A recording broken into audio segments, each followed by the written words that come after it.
What's up YouTube, this is Fate, bringing you another deck profile, and today we're going to be showing you my updated version of my Twilight Ninja deck. Now, with the new stuff coming out to Bosch with the Twilight Ninjas and such, kinda fits with the deck theme, I guess. I figure it's time to bring this deck back up to speed, see what I can do to utilize the new cards, and with some of the things I was able to come up with this build, it's arguably faster than its predecessor, as well as a lot more consistent on search power and control fields. So without further ado, let's get started with the deck profile. To start things off, we've got triple Ninja Grandmaster Hanzo and triple Golden Upstart Ninja. The same six that fuels the original combos. Definitely still needs all six of these cards to make your opening place as consistent as possible. And then joining the ninja lineup, we've got triple Twilight Ninja Shingetsus. And this monster definitely has a very useful ability as far as if you can somehow get two of them to the field at one point, how you can per se marauding captain lock out opponent's effects and the targeting abilities. Or actually Watt Lock would be a better example of that one. And the fact that even if he does get destroyed, you can add more ninjas per his effect, so you can feel it, future plays with your Golden Upstarts and your Ninja Hanzos for the next turn. And another one of the brand new ninja, Twilight Ninja Getsuga the Shogun. And with this last one, I was hesitant and getting a tribute-based monster that I couldn't normally special summon with my other cards in this deck. But if you can pull off his effect and say get a ninja on the field or keep one on the field just by sheer amount of monsters that your opponent can't attack and destroy all of them, or Call of the Haunted and whatnot, this guy has a really useful ability to just keep on recurring two of your ninjas back from the graveyard by switching itself to defense mode. And with a 3 grand defense to add on to that once those effects go off, he is a very big presence that creates problems for your opponent to get him off the field if they are completely battle-oriented. Now, with my last deck profile, you remembered that I do run BLS Envoy of the Twilight in here. So light and dark regulation in my graveyard is very key, which is why I used Guy of the Polar Knights last time. I originally thought for this deck profile I was going to use Morning Sun, especially with the obvious increased amount of dark attributes in here. But then I peeled back the old stuff a little bit and found a very interesting old card that actually does a lot better of a job with the dark monster regulation. And that monster, my friend, is these two guys right here, Double Strike Ninja. He's one of the reasons why getting Getsuga, the Shogun, is pretty easy for this build. Not only that he can dodge your opponent's card effects by banishing a couple darks from your graveyard. And with a lower amount of light attribute monsters in this deck, not only does it keep this guy safe, but also feels more consistent 3000 beatstick Twilight plays, which helps push for surprise reversal games and OTKs. That's it for the main ninja lineup. Onto the super transformation targets, we still run the Dark Horus for the Grave Recurrence and White Dragon Ninja. And Dark Horus definitely puts in a lot more work now with the increased amount of dark monsters, helping you set up that one key ninja card from your graveyards to facilitate more longevity in longer games.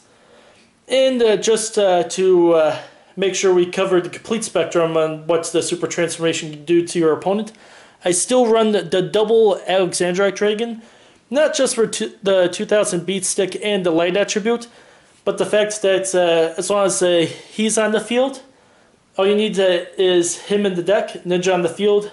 Then it doesn't matter what level monster your opponent puts on the board. You can super transformation out, get that problem low level monster off the field, and go into Alexandrite Dragon, so he's pretty much the means that to target any of your level opponent's monsters, rather than mainly being focused on level 4 or higher, needing to get to either of those two top guys. And then, just like the last deck profile, we run the double BLSs. This one, obvious. Why this one? Because he's still easy to get out in this build, and most opponents do not expect that added 3000 beat stick to come alongside with BLS once you start clearing the field. That is it for the monster lineup. On to the spells. For the spells, I decided to concentrate more on consistency and speed like the last build. So we run triple Pot of Duality, because it does not disrupt your Hanzo turn 1 place, and it allows you to set up a lot more easily. Next, I run triple Magic Planter, because there is a slight increase in the amount of continuous traps that you do play with this build, and you definitely want to keep that draw power flowing. Next up for consistency, the obvious 1 reinforcement of the army, and 1 soul charge for those surprise swarm plays that create all those lovely Exceeds monsters to wreak havoc against your opponent. That's it for the spells. On to the traps. For the Ninjutsu art lineup, we run the standard triple Ninjutsu art of Super Transformation. And I decided to pull an audible with this one, with the increased amount of ninjas in here. And I added in 2 Ninjutsu art of Duplications. And this trap card definitely has a surprising good use out of the build. For those of you who don't know what this does, is it attributes a ninja on your side of the field, and allows you to special summon as many ninjas from your deck to the field as possible, equal up to the level that you use for the ninja tribute. Now that doesn't say that you can't tribute a level. No, that pretty much says that basically what you can do with this guy is you contribute one of your level 4 guys and go into another level 4 guy for the requirements of this guy. And what this does is it helps dodge effects, especially targeting effects that you want to keep one of your ninjas on the field for, or shift gears a little bit, as well as creates that extra face-up continuous trap on the field for the more consistent Magic Planter plays. So this is definitely a welcomed addition for this update deck. On to the other support traps. We still run the double safe zone for the potential White Dragon Ninja Lock.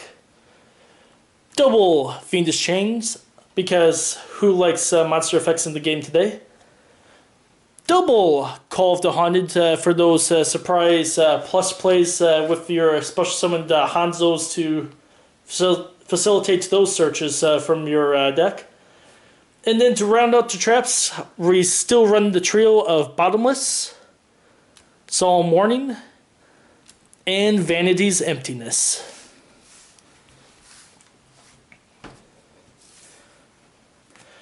That is it for the main deck. On to the extra deck. And a brand new welcome to my more generalized Exceeds monsters I use for most of my builds. I now run 1 number 39 Utopia and 1 number S39 Utopia the Lightning. Guess who got some mangas? But anyways, Utopia the Lightning, on top of his potential increase in attack power up to 5,000 for the one-time use, since we only have the Utopia and not the Hope Ray and the other stuff that you normally use with him. I wanted to keep the extra deck a little more versatile than that, so the one use I figured was good enough. That, and you cannot deny the Armades effect that this guy has, and with a 2,500 attack power, this guy is definitely a welcomed addition to my more generalized deck buildings that you'll see a little bit in the future. And for the other standards, we still run the Silent Honor Arc, Daigasso Emerald, Castell, Diamond Dyer, and Dark Rebellion Exceeds Dragon. Now on to the more specifics of this deck. We still run the double Blade Armor Ninja, tons of warriors in this build, and tons of ninjas now, so this guy's double attack effect definitely kicks in a lot more often. 1 heroic champion Excalibur, again tons of warriors, creates a very nice beat stick for those higher attack problem monsters. For one of the slots I decided to go with Maestroke the Symphony Jin, just for the sake of getting some protection when you need it, and it's another dark attribute Exceeds monster, and for those, I want to say, pesky monarchs that you do not want to deal with, a nice Book of Moon for them in case they wipe out your Castell early. Then next for the other generals, we run one Carnagon, Anti-Luminescent Knight, one Gem Knight's Pearl, because Pearl and Fiendish Chain, it just shrugs and walks right through it. And then for the attribute-specific monsters, I still run one Starly's Paladino because it's still pretty easy to get a double Golden Upstart Ninja from the deck. And to kind of get rid of some of those problem effect monsters that you are able to target, Paladino is fantastic for that, and the extra draw power does not hurt on top of that. And since we are running more dark attributes, I run one Evil Storm Nightmare because pendulums are a thing, and control, control, control. There's nothing more to say. And with that, that's my updated Twilight Ninja deck profile. Hope you enjoyed the video, and as always, comment, rate, and subscribe. And until next time.